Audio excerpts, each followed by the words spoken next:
Ornelas. La tercera caída.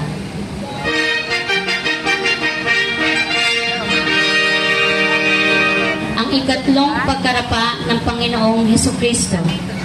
At ikatlong ngani ito, pagkarapa ni Kristo, katawan ay nanglulumo, nanginginig na totoo, litid 10 mga buto. Sa lupa'y napasubasok ang mukhang mahal ni Jesus, naasa na at nagpuskos sa malaking pagkapagod, gutom at madlang dayotlok. Ang tagpo ng preska Ang pagbubukas sa usupan ng Panginoong Jesus at pinako sa krus